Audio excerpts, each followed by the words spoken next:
New player in the Providence mayoral race tonight.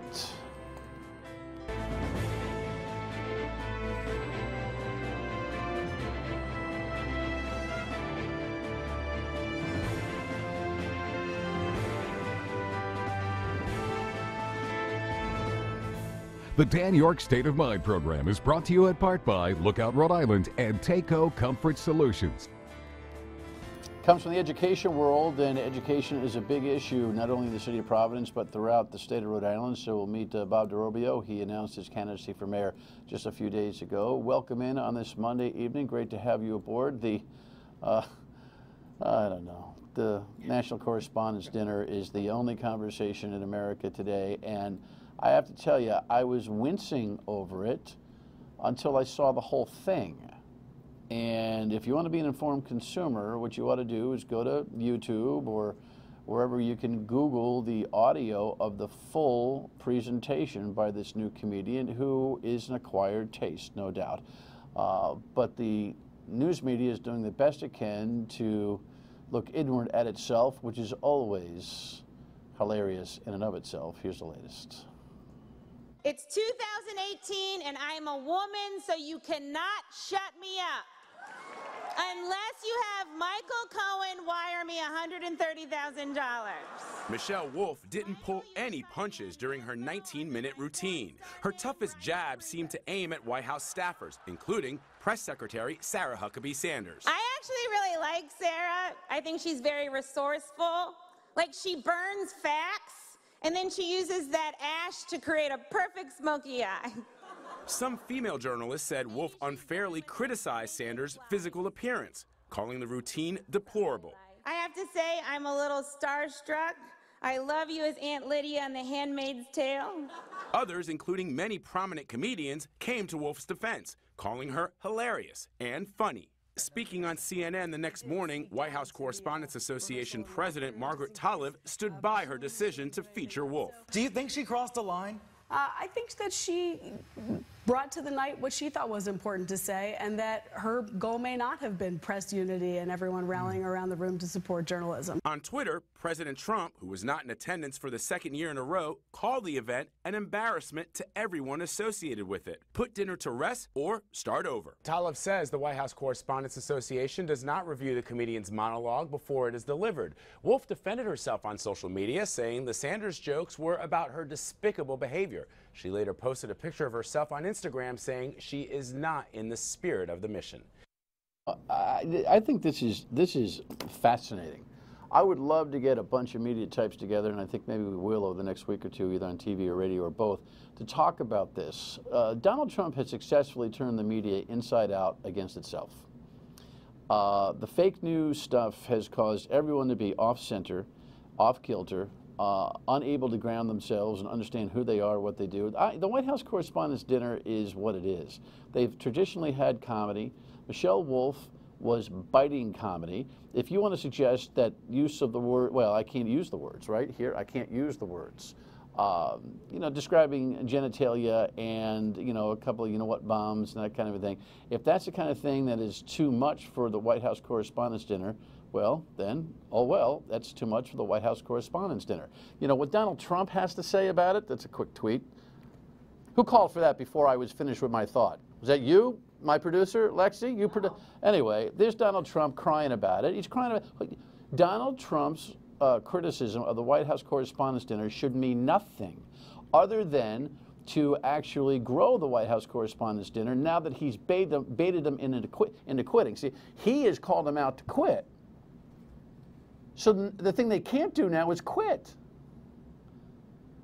And they better understand they can't quit. In fact, they ought to double down with 2 or 3 comedians next time, just to make the point that he can't drive the way they do business. They're now all in a kerfuffle about how they do business. Michelle Wolf went after Sarah Huckabee Sanders, not unlike many have gone after many. And the likeness in the movie, she looks like her. Oh, well, this whole Me Too neuroses and how we deal with women thing and everything else has gone way over the top. The smoky eye thing, she's got a funny eye. And she lies. at press conferences almost daily. And Donald Trump, the same night, is calling out Comey for being a liar. But I guess it's a little too uncomfortable, people, for calling somebody a liar while they're sitting next to you. Well, I live my life this way. I don't say anything about anybody I can't say to them. So, if you live by that, you're comfortable with what happened. Now, did I wince 12 times? Did I go, oh? That's what comedy is supposed to be. It's art. And it's supposed to be courageous. And it's supposed to be risky. And if you don't like it, lump it. But the last thing the White House correspondents, media types who are now all, inward with themselves, Andrea Mitchell of NBC, the whole crowd, you know what? You took yourselves too seriously before this. Now you're stuck because he called you out and you can't fold. He's calling himself the next Nobel Peace Prize winner anyway. Here's a headline. Did you see his speech this weekend? The crowd is shouting, Nobel, Nobel, Nobel. I've never seen that kind of recruiting for a Nobel Peace Prize. Of course, the president of South Korea is just looking for a deal in nuclear safety. He'll say anything to get that done. All right, that's all I have to say about that. Forget everything else that happened. Let's talk about the mayoral campaign of Providence. Let's get right to it. Here's a headline from the announcement last week. Dr. Robert DeRobbio has entered the race. Welcome. Thank you. To the show. Pleasure to be here. Have any jokes? Not that I would say. Unbelievable. Everybody's got to lighten up a little bit. Welcome to the public foray, I guess. This is your first effort in politics, right? First effort as a political candidate, yes. Meaning? I think that, well, being appointed to various boards and commissions always puts you up for, you've seen the game, for public scrutiny, right, and comments and stuff. And the objective here is what? the objective is to be Mayor of Providence. The objective is to bring a better education system to the students in Providence, to make a better community. That's why we hire superintendents. They need sometimes a little bit of guidance and a little bit of the support from the office. Current superintendent doing a good job or not? I believe he is doing a good job. I believe that he would do a better job if he were given freer rein to do the things that he believes are, best for the system. The system of appointing school committee members in Providence under the direction of the administration has always been a problem for me. I think it is suffocating. Do you agree? It is. I happen to have been an appointed member to the school board back in 1982. And, you can be your own person. You can have your own ideas. You can survive on that. Some people cannot. Some people succumb to the system and do the things that they have to do to get reappointed. Would you suggest a change of charter if you became the mayor? It has its good and its bad points. Sometimes if it's an elected office, you have a person in there that spends their time getting elected, and then if it's a 3-year term, vying for re-election at the end of 2 years, for that 3rd year. Mm-hmm. If it's an appointed position, at least you know that it's a definite term, and hopefully you make the right decisions on that term. One of the problems I see with some type of school board members is they go in as one-issue candidates, and they don't see the broad spectrum of everything that needs to be accomplished in education. So they're focused on that one issue, and that's what they drive for, and then it falls apart. Give me a 30-second resume before we dig into some of these issues. High school principal, assistant superintendent, math teacher, superintendent, 2 school systems. Worked at Roger Williams University, director of urban initiatives to try and promote more urban students to go to the university. Worked at Rhode Island College as an adjunct professor, supervising teachers that wanted to become administrators. Worked in summer programs with youth, along with Jazz as a Rainbow, in providing middle school and high school students the opportunity to study the great jazz musicians and to put on a performance that featured those musicians. Accomplished guy. I've done a lot. Retired? I don't think you're ever retired. I've just moved from one place to the other and doing what I believe is right for having students as a center focus, having education as a center focus. When we come back, we'll talk about having seen the system enough to actually want to have a hand in running the system. Why? Next.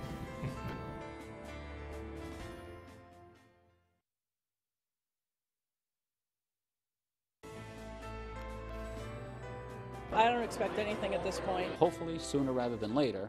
But, you know, the days of giving away more than the city can afford, those days are done. We don't do that anymore.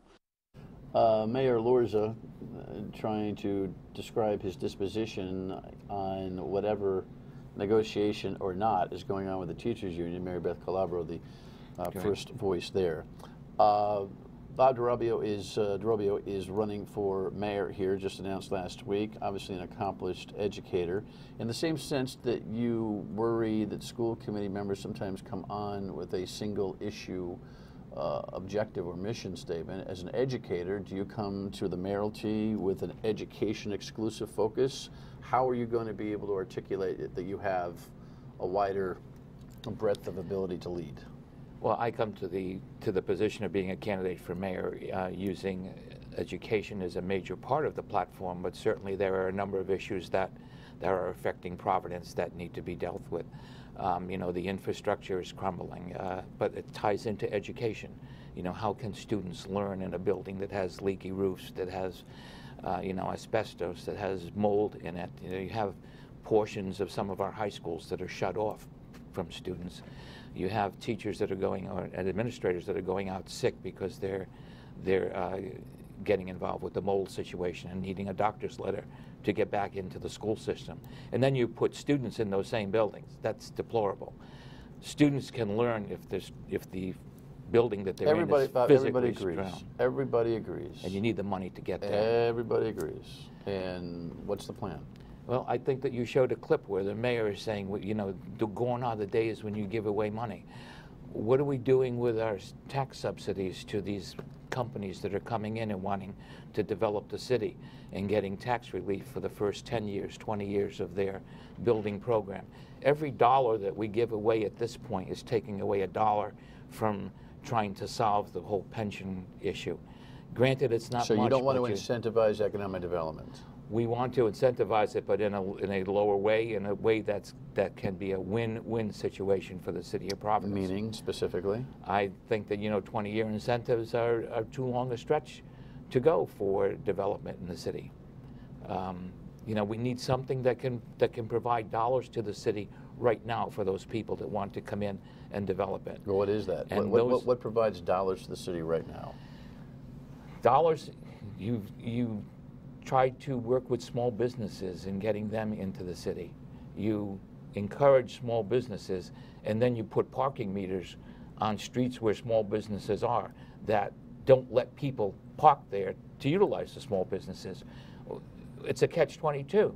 I mean, you want to say that school safety is a major issue. You put in speed cameras, and the areas that are creating the greatest amount of ticketing in this whole process are the areas where people can least afford to pay the tickets. $95 means a lot for someone to put food on the table, and yet they're being, you know, fined for it by going through a school zone after hours sometimes. Where are we going with this? Everything that seems to come across as being a positive for the city really has a negative impact on the city. Small businesses are really concerned with not being able to promote themselves, with not having the people being able to utilize them. I bring an expertise that is, you don't do something unless it's well planned out. You don't do something unless you meet with everyone that's going to be part of the solution on it or be affected by it. And you work with them and then put something into effect. You don't have your person that's on the chief of staff in the mayor's office automatically put in a speed camera issue and then get paid, you know, from it.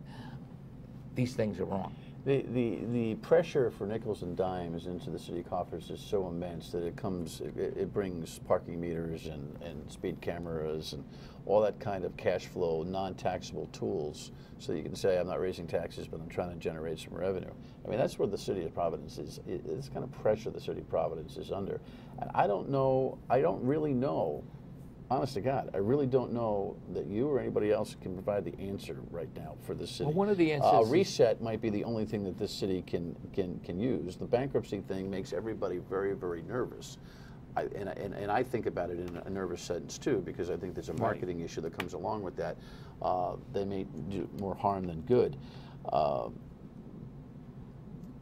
Listen, I agree with your nitpicking, but I see it as nitpicking. I'm looking for visionaries, both on a mayoral and gubernatorial basis. And is nitpicking not meeting with the teachers after 98 days and trying to resolve a contract issue? I don't think it's nitpicking.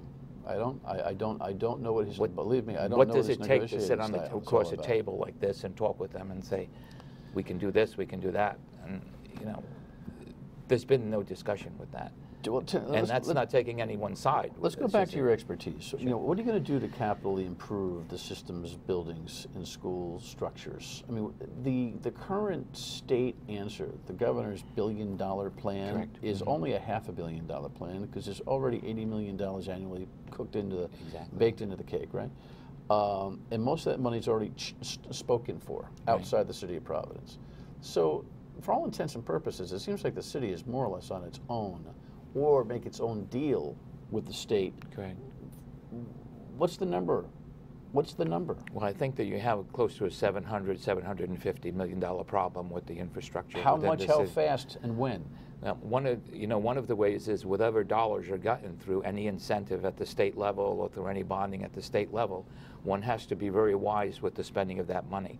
Do you invest it in the existing infrastructure, in making that better? Or do you look to building new structures? What's the answer? I believe it's looking at building new structures that can accommodate, different. And doing what with the old structures? Eventually just closing them down as you building on same sites across the city, or finding new sites and doing away with the property that you own. Well, sometimes the new sites are right adjacent to the old sites. How many? What's the percentage of schools that are dire, semi-dire? Blah, blah, blah, blah, blah, blah. Have you analyzed that yet? I know of the schools that have several problems within them that need to be corrected. What triage plan would you bring? What triage plan? Looking for other structures perhaps that could house the students for the interim basis. Move kids out of current buildings. But keep them in the neighborhood, if those structures exist. I mean, we've had a building that was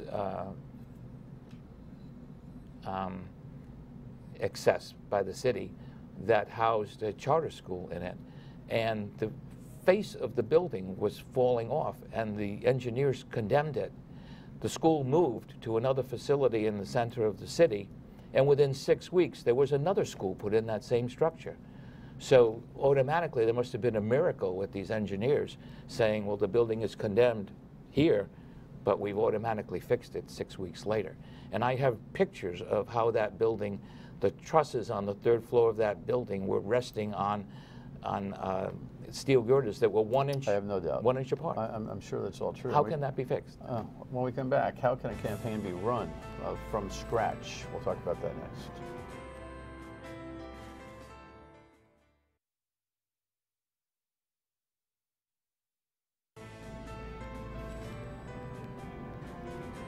That's Kobe Dennis, also a candidate for mayor in Providence, who must have some kind of omnipresence on the social media level, because he has been a military secret since he announced he was running for mayor. And, I love the guy, but hello. Another military secret, Bob Flanders, running for U.S. Senate, will be here tomorrow night. Blue chip candidate, hear nothing, literally nothing about him or from him in the last few months. This is about shaking the trees, getting out there. I'm guessing you've got your own circle. I mean, you've been in the city a long time. You're very well known in the education world, and so that should not be underestimated, I'm guessing. But what kind of traditional mechanics are you putting together to run for the mayoralty? Are you going to raise money? Have to raise a lot of money, I guess, to combat $1 million war chest that right. my opponent. You have a target? You have a way to get to that target? I have a way to get to that target. The target is $500,000. It is. Put in, you know, personal, you know, money to kickstart the campaign. You're a Democrat. You're going to run inside the Democratic primary. Boy, that's tough against an incumbent. It very is. Right? Yes. I mean, you got a break in the last couple of news cycles when both Matt Brown got into the race as a Democrat to run against Gina Raimondo, and Ling Chafee is about to, you know, pop the balloon on a run against Sheldon Whitehouse as a Democrat. It elevates the primary interest by probably double-fold statewide. I'm not exactly sure how that impacts the city of Providence, but you're going to need that high turnout to try to, you know, unseat an incumbent mayor. I agree. Where's his vulnerability in your mind? Is there one? You know, I believe that there are certain wards within the city that probably went very heavy for him in the last election that I'm going to have to be more visible in and try and state my case to those voters. What will turn them on him? You know, it's a question of whether the plurality during the last election was strictly for him or against another political candidate. Your buddy? Yes. Yeah. So, you know, one needs to decipher, you know, what that percentage is and then go after the remaining portion of it. I think it's probably a good 20% in those wards that went strictly Did you hesitate to say Buddy's name for a reason? No, I just didn't. God rest him. He's still impacting the politics in the city. Well, in some I mean, ways. there will still be a Cianci on the ballot too, as far as I've heard from other sources. There's another candidate that's running with the same last name, not for mayor, but in another position. Related? That I don't know. Huh. I don't know. That I don't. Well, that would be opportunistic. Maybe someone changed their name to Cianci to see if they get on the. Anyway, we'll have to track that down. But I think that that's a figure that one has to look at. You know, I believe it's 20%. I think that you know, you have to go after the remaining portion of that and convince them that changing their minds. All right, with the choice. fiscally, are you considering bankruptcy for the city, or can you pull this thing together? I believe I can pull it together. I'm not considering bankruptcy. I've looked at the proposal that Councilman Zurier and Councilwoman Matos did on the pension system. You know, that's one of the alternatives. What happens to the Superman building? I believe at the end of 4 years, I would predict that there will be lights on in that building. That's my goal. You will have a use for it? Yes. Hint? No. Because you don't have a clue, or because you're not telling me? No, I have clue. I have a lot of clues that people to approach for it. I just don't feel that it's appropriate at this time. So it'll remain in its current structure, refurbished, obviously. Correct. So it will stand and it will be lit after you're mayor for 4 years. In my campaign photo, it is lit behind my head, and that's what's going to happen. All right. Well, don't be a stranger. Come on the radio soon, and we'll have you back. Whenever you got an issue, come see us. A vibrant debate in the city of Providence, I think, is a healthy thing. Good luck to you. Definitely. Thanks. Thank you very much for having me on. Final word, and we come back. Stay with us.